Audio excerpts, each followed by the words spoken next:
Hello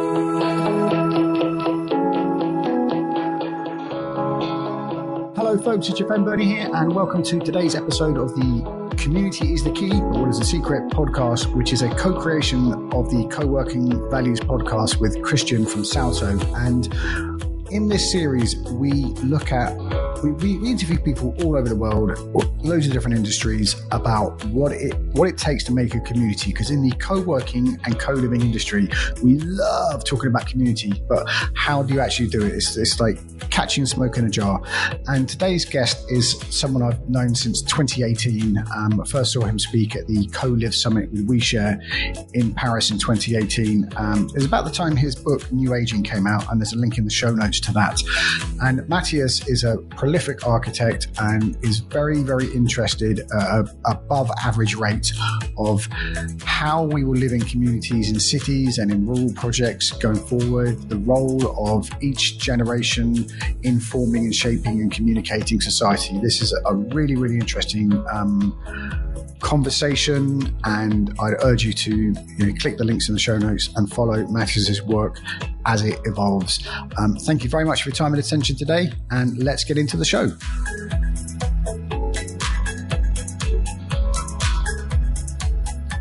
Hello, folks. It's another Co-Working Values podcast. I am over the moon to have a man called Matthias in the house, and I'm just going to hand right over, and I'm going to say, Matthias, what are you known for, and what would you like to be known for?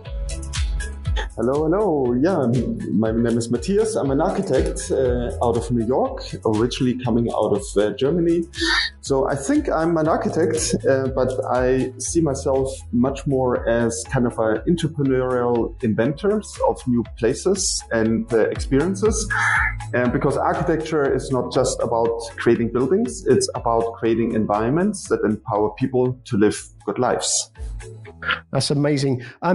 So I first discovered you at the Co-Live Summit in France in 2018, and then shortly after picked up your book, New Aging. And I went to that conference, as I said before we were recording, thinking, oh my God, this is going to be lots of, digital nomads talking about co-living. And actually what I found, and I've been telling everyone ever since, is that Co-Living Summit was a group of people who are concerned citizens about the future of community in the world.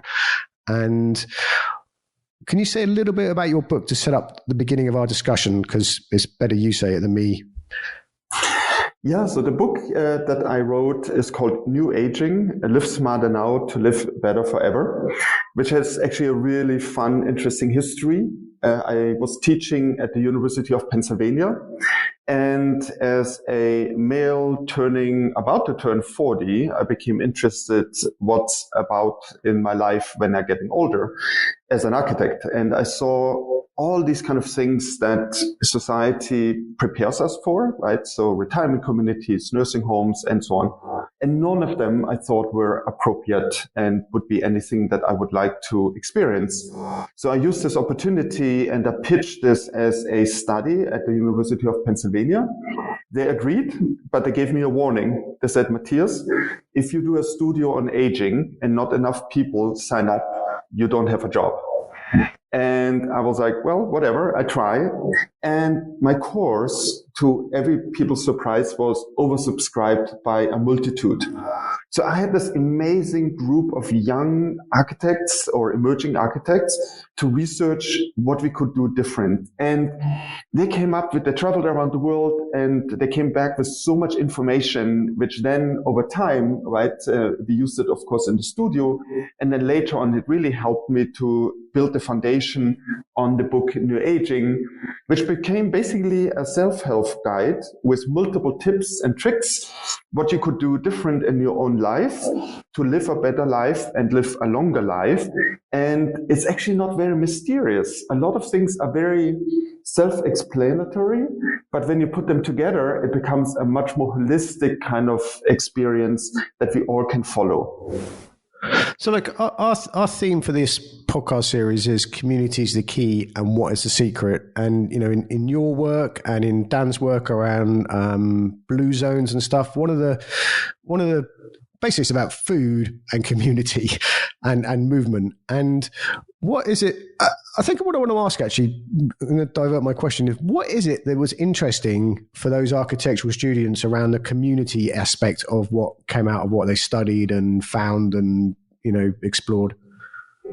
Yeah, with community, what is so interesting, we are by nature mostly social, right?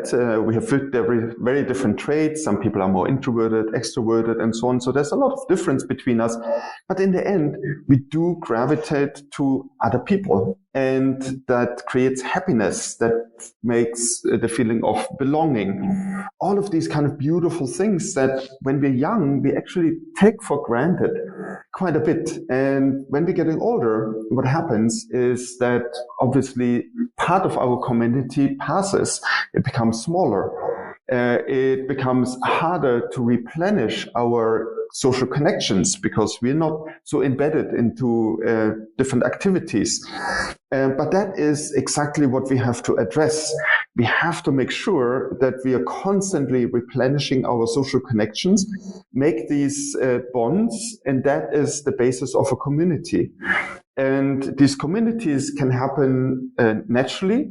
So, for example, family would be the first one, right? And hopefully there's always new family members that are being replenished. There are more kids and grandkids and so on. But then there are also friends, and we can make new friends. And sometimes we're also in a building where we maybe don't know anyone, but now we could be helped and supported to meet new people within the community, and with this making friends and making these meaningful social connections. I'm dying to ask, I haven't quite thought this question out, sorry, but it seems I grew up in London and you're in New York, and they're a particular type of city. They seem faster. I'm going to say aggressive, and you're welcome to disagree. And, everything's happening there. And then now I live in Vigo, and there are visibly way more older people out at night in Vigo than there ever were in London. And part of that is to do with the size, but it seems it's easier to be older in a smaller city. But there's, what do you do if you're in somewhere like London and New York? Yeah, and there are very important lessons actually for us architects and urban planners to take away from your statement, right? Because it doesn't mean that when you get older, you rather live outside of a city, right? Some people make that for a choice, which is fantastic, but many people would like to stay in New York and be in New York, but it becomes more difficult walking. You become maybe slightly insecure how you navigate a city. Hearing becomes more difficult. So, for example, I just experienced that I went to a toy drive at the Chelsea Pier, a huge space, and I went there alone, right? And then I was like, am I just going to be alone there now? And I stood on the table, and a group of people came, and they started to talk to me, and was like, oh, cool, I make new connections. And then suddenly a group of people I haven't seen for 2-3 years showed up, and we had that moment of reconnection. However, it was hard to get there. It was incredibly noisy. Me as a 52-year-old man now, having not really taken well care of my ears, it becomes harder to really hear people in noisy conditions. Now, us as architects, right, we have to start to think about how can we create spaces that can calibrate the noise levels better, that older people can hear. How can we make a transition from home to this place easier, safer, and with this much more kind of inviting also for older people, right? So for me, it's very important that especially for these kind of dense areas where all people mix and mingle coming together, that we do look through the lens of older people and basically design around it, because also the experience is if you design for older people, you create better places for everyone. It's just when we're younger, we can easier compensate for the flaws that were baked into the planning of cities and buildings. Yeah, acoustics is really important. I'm not sure how I survived when I was younger, going out to clubs and holding conversations. And now when I'm in a restaurant and there's that there's a kind of romance to the clattering and chinging and movement in a restaurant, but it's really hard for conversation at a certain level. And I'm never sure whether that's me getting old or just the reality of the situation. Yeah, I think this is a reality to getting old, right? And I love restaurants and I like the bustle and hustle, but actually starting to hear a little bit less good than before. And it becomes a little bit of an effort. And then you have to re-ask, oh, what did you say? And you have to lean in more. It becomes at some point less comfortable, right? And then you could make a choice. Maybe I don't go there anymore, which would be absolutely the worst direction. It's rather, let's design these restaurants a little bit better so that there are maybe areas where the sound is mitigated, which is very easily possible, right? With just different choice of materials, and maybe not everywhere, right? Because we can design places where you can find a little bit more intimate, more quieter areas. Other things are louder, because we also want to be part of all the action, and younger people maybe don't care so much about the noise level. And but we have to think about everyone here. And what's one of the things I want to wedge into this conversation is that notion of yours as old people are pioneers, because is this, I mean, we were talking before we came on that, you know, everyone's kind of led to believe they should be clocking out and playing golf when they're 60, and then the idea, even before I read your book, the idea of going to a retirement home just, you know, didn't work for me. And that the way you framed the pioneer thing was, I'm going to boldly say that was life-changing for me. So can you explain that a bit? Amazing. I'm so glad to hear what effect that kind of chapter had for you, because for me, there are two aspects of the pioneering. First of all, it actually was really grown out of trying to find a new word for being an old person. And at some point came up with this idea where I said, actually, when you get older, you come to a point in life where nobody ever has been before alive, right? And it's quite a feat, right? Because you go into uncharted territory. And when people do that, we call them pioneers. So let's start to call older people pioneers and also treat them that way, to support them with the journey into the unknown. And the first time I told my father that he's not an old person, he's actually a pioneer, he just lit up. It was like, oh my God, I am. And it totally changed the way how he thought about himself, and also how he treated himself and how he engaged with the surrounding. Because suddenly he felt really comfortable to ask me, it's like, Matthias, I need a little bit of help, because this is something that is too far in the future. I don't know how to deal with it. And then the other part is also pioneering your own life. That means, right, our society has set up to a certain degree really good things, right? Ages of retirement. But that is still coming from old kind of thinking and activities. If you do very physical labor, yes, at some point it should taper down, and hopefully at some point you don't have to do it, because it's going to be really hard on your body and maybe you're not going to be able to do it anymore. But that doesn't mean that you should stop being engaged and stop being engaged with meaningful activities. And you can do that either way, by maybe doing some mentorship, or maybe continuing your work, but maybe in a different capacity, or be a pioneer and actually do something entirely new. And sometimes people follow their dreams. They say, I always wanted to be a painter. I always wanted to be a gardener, or I wanted to invent a new tool. And today, right, I mean, hopefully a lot of older people jump onto new ideas on artificial intelligence and pioneering their own life, but also pioneering maybe new opportunities in business. And then finally, not focusing on what we have to do when we're young. It's all about, here is our career, and we're focusing on the career. Maybe there's a different value system, maybe focusing more on society, maybe focusing more on the person working on these kind of new ventures. And I think it's a fantastic opportunity to just empower older generations to do new things in business, in lifestyle, in our environments, because there's so much knowledge, so much creativity, so much energy, and it's good for society, but it's also really good for the person itself, because if you stay engaged, you will live longer. And that kind of thinking, did you always have that, or was there a point in your life where you suddenly had this resistance to conformity and then went looking for something else in a kind of David Bowie kind of way?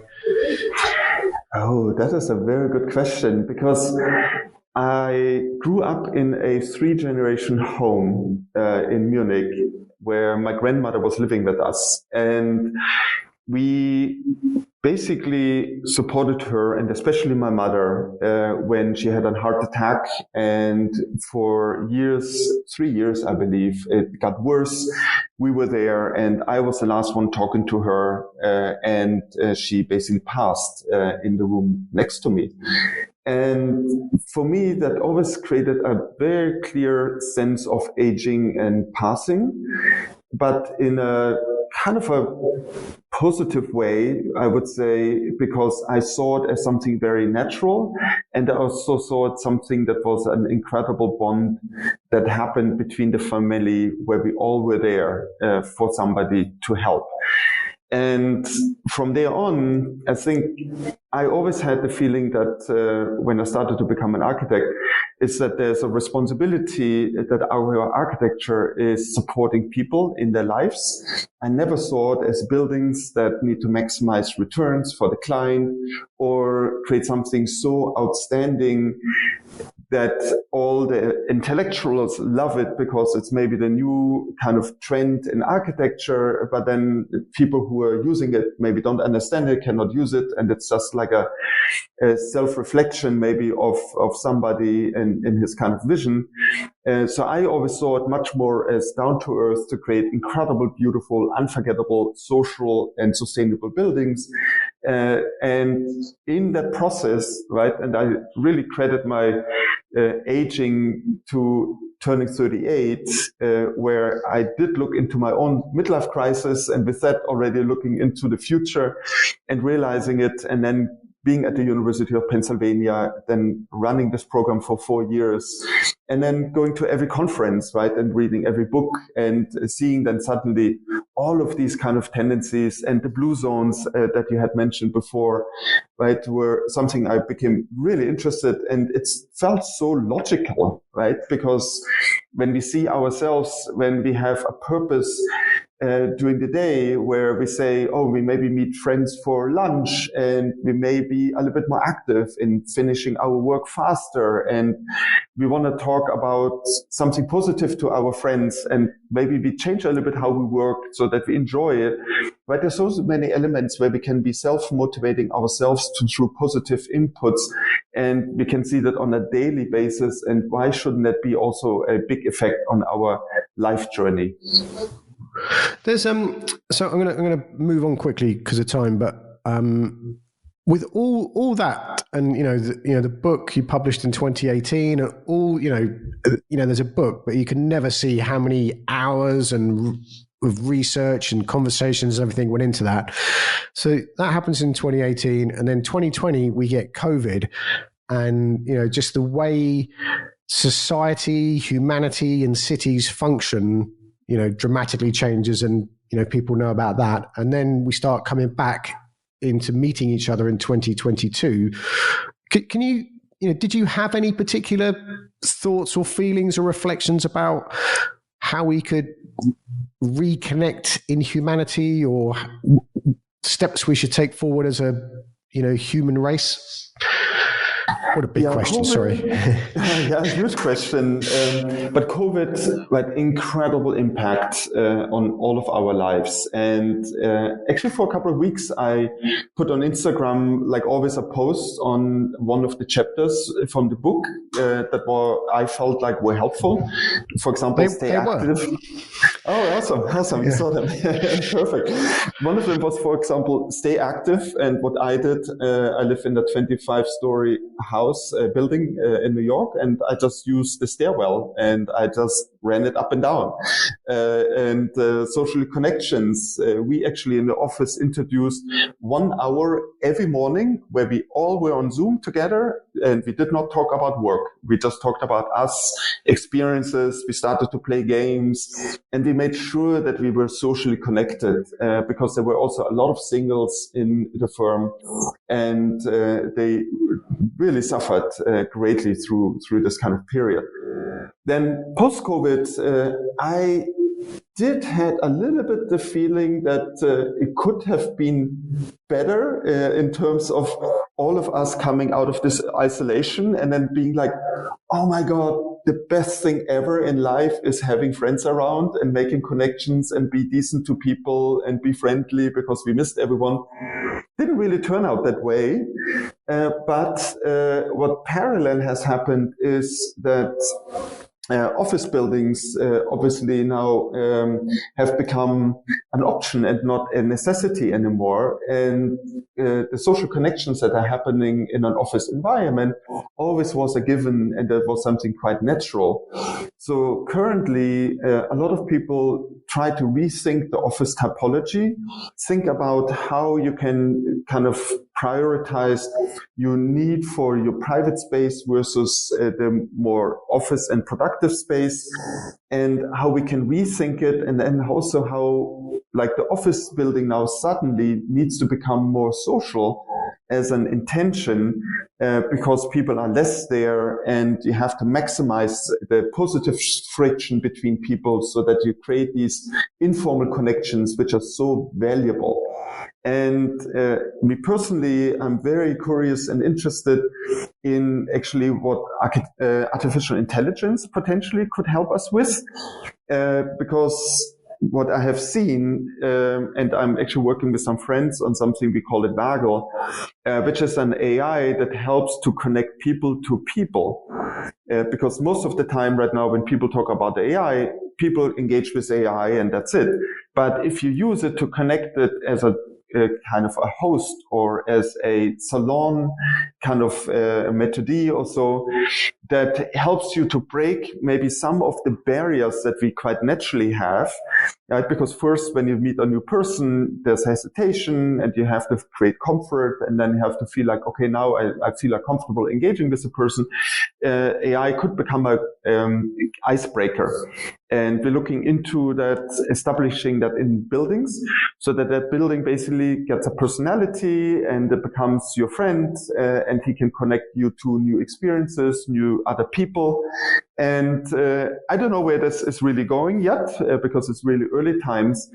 But from all the conversations I have is that people are very interested in it because the true communities are so hard to create, and we need to use anything that is possible to be able to break the ice and to foster meaningful connections.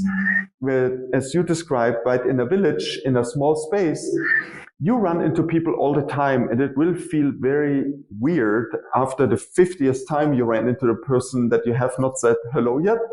And the first hello gonna be the beginning of potentially a very, very long life story.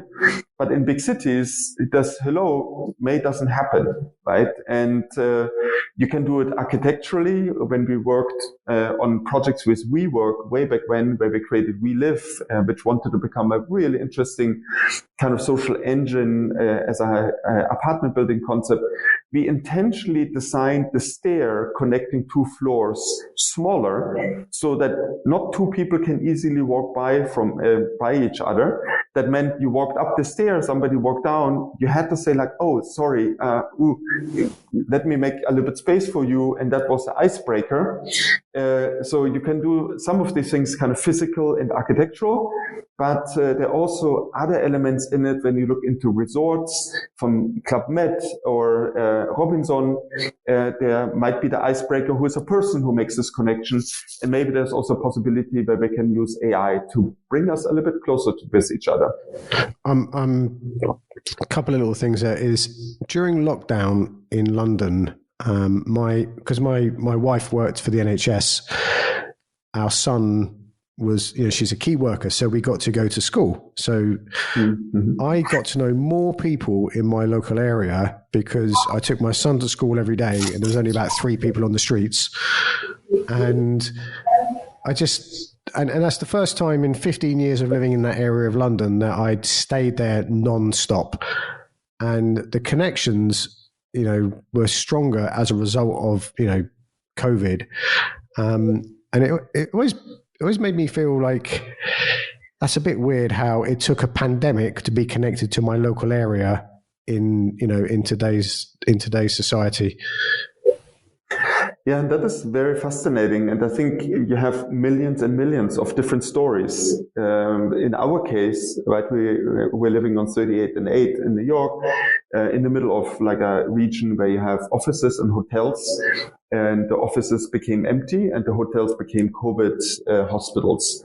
And walking out of our house, which we barely did, we saw just people being transported dead away, right? And we did not even talk to our neighbors, right? There was like an incredible scare. If somebody needed help, we were there. But I don't know, there was this absolute kind of feeling of emergency, and you could just basically be killed by one wrong contact. And that's a lot to deal with mentally. Yeah, absolutely. And also, I worked also on projects in Germany remotely, and in Germany, right after a while, like people were like, okay, we're going a little bit back to the office and so on. Here in New York, my office restarted after 2 years. Right. And it was like 2 years of separation.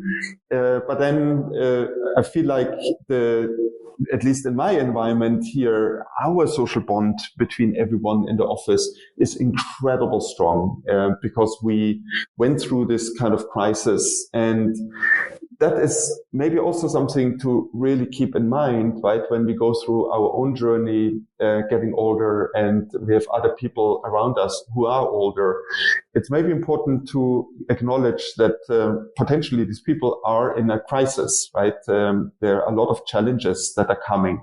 And we should use these crises actually positively of supporting, and by supporting them, people also learning, and with this creating like a real interesting kind of sense of reality that can be so helpful for us. And I still must say, having helped my grandmother for 3 years and being there holding her hand in the very last moments, but not many people have that experience. And I'm so glad that I had it, because it creates such a different kind of appreciation about life, about reality, but then also maybe an inspiration. What can we do better? Right? And how can we change things in our own lives so that we can live the best life possible and then share it with other people? Because that is ultimately the most important thing. It's not just about us. It's really about like a bigger group around us to make that all work together. That's great. That is, there's a million other questions I could ask you, but that's a very poignant place to conclude. What is there any, one last thing that we didn't get to talk about that you'd like to share with people listening? There are actually endlessly many, as you said, but maybe for me the most important tip for people is that think about aging as early as possible and make the right choices early on, so that you can actually work longer on the surrounding and your social connections, that they are going to be here for you when you're older. Very simple example: if you have a bathroom that's not ADA compliant, like handicapped accessible, and you don't do the renovation until you're old and you need it, then it's a real burden. And actually doing these kind of things just helps you to already get over the kind of fears, and you address things and it's not lingering with you. And then the other thing is keep very aware about your connections with people, and just think about that every new friend you make is a great investment into your future, and vice versa also for the other person. And it's the biggest gift that we have gotten, that we're able to be social and be social connected and embedded in society. And that also means when we look into the bigger aspects in the world, we have to get over ageism, racism, sexual discrimination, and also disputes between countries, right? Because wherever you go, people just want to live a good life with their family and with their friends. And that's connecting all of us, and that's what we should really focus on. Thanks, Matthias. Where's the best place to connect with you and your work online? Yeah, easy is if you go to Instagram, it's my last name, it's Hollwich, that's HOLLWICH.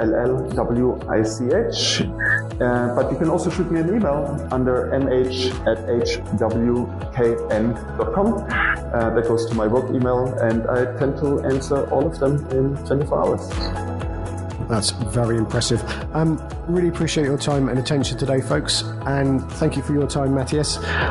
If you Google London Coworking Assembly, Coworking Values Podcast, you can find this podcast. And if you could, wherever you listen to your podcasts, whichever app or gadget or platform that is, if you leave some nice reviews, because that helps the show more than you'll ever know. And be careful out there, it is a jungle.